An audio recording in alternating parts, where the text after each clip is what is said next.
Forest બીટગાર્ડની ભરતીમાં ભ્રષ્ટાચારના આક્ષેપ.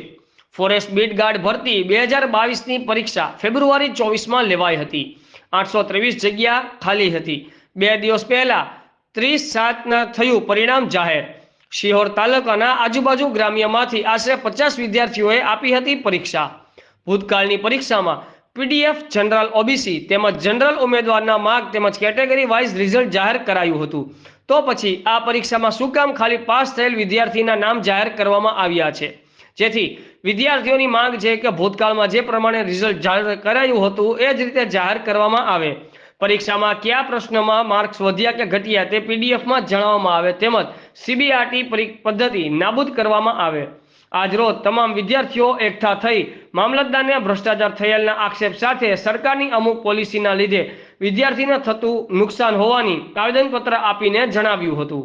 રિપોર્ટર અનવર લક્ષ્મીધર, આઝાદ મીડિયા લાઈવ, ભાવનગર.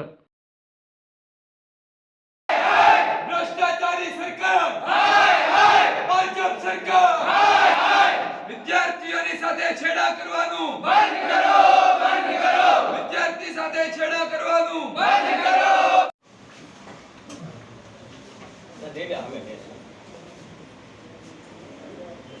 આવા 4-5 જણા